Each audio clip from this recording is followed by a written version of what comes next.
What real leverage does the U.S. have in making that request? And with that answer in mind, is that something we're likely to see? Well, I'm not sure we have that leverage. President Biden gave the so-called bear hug, or received a bear hug from Prime Minister Netanyahu. And there were some people who were concerned that he, and giving him a bear hug, had put handcuffs on Prime Minister Netanyahu. I think it's just the other way around.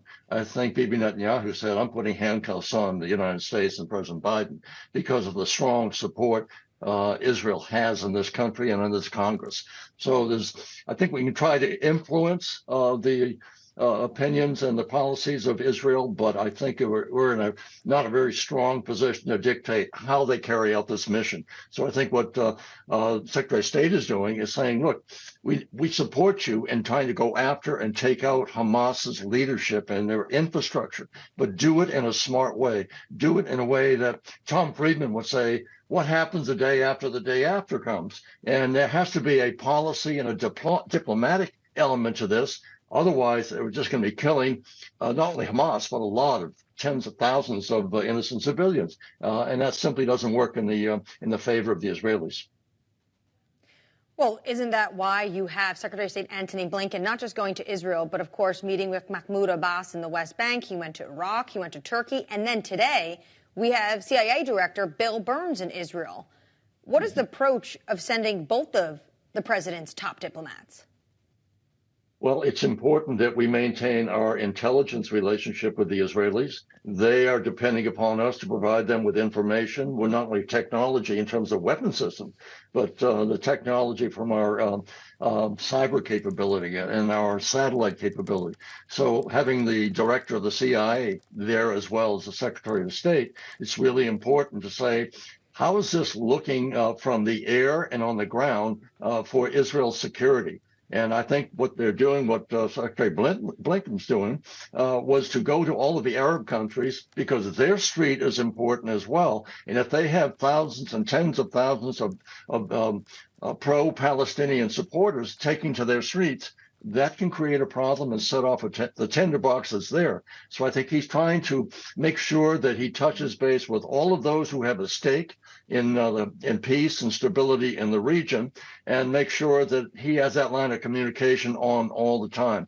Because again, Israel lives in a very dangerous region, and to the extent they carry out this mission in the way they're carrying it out, saying we have to get Hamas and take them down, you have to do it in a way that doesn't alienate the entire region, which can then pose a significant threat, with Iran getting involved and setting Hezbollah off on the northern part of Israel, getting Iran involved in Syria, and having their forces up there. It can be a much more complicated military operation unless Bibi Netanyahu takes measures to say, okay, how do we work with the United States? We're carrying out the mission. This is ours to decide.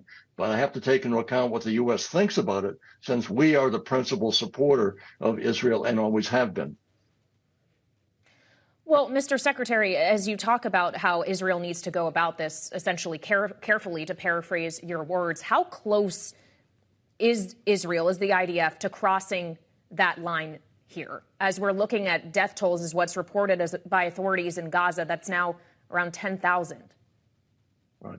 Well, I think the more that the public sees this war being waged, and this is something that's really quite unusual. We haven't really seen war being waged up close on a minute by minute basis in the past for most of the campaigns we've seen. So when people see the actual horror of war, they are appalled by it. They want to pull back.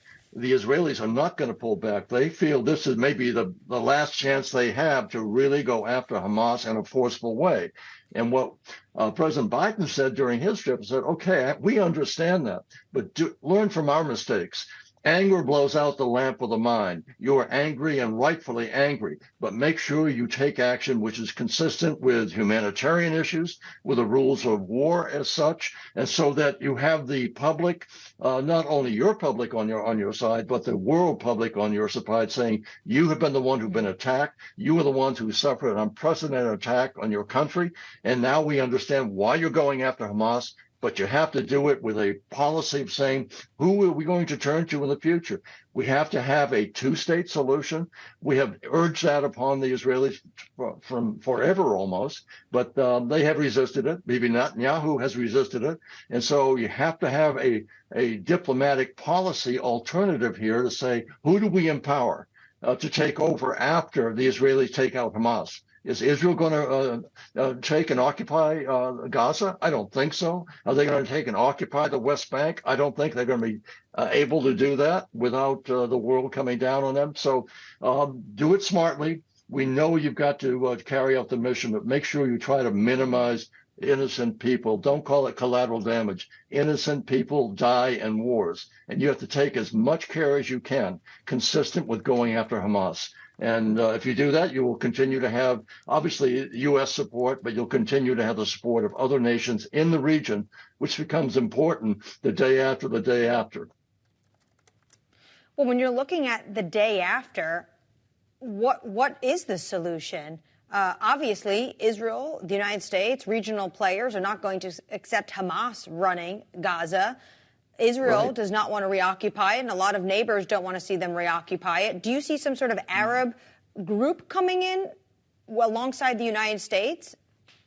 There may be some coalition of forces that the Israelis can accept or will accept, but this comes back to the two-state solution. You have to go after the Palestinian Authority and really empower them.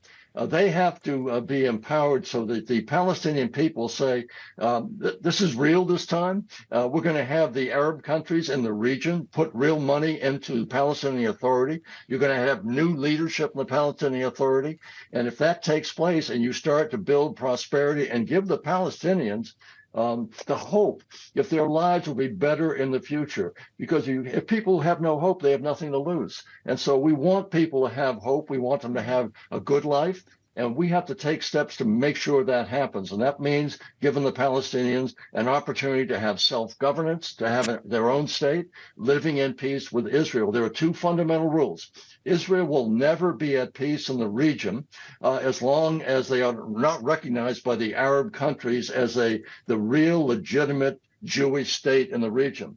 And the Palestinians will never have an opportunity to participate in peace unless they have an infusion of authority and also capability to govern themselves in peace. So those are the two things. You have to recognize Israel, but you have to recognize the Palestinians to say they have to have an opportunity to have the same kind of peace and prosperity that the Israelis have had for the past 40 plus years.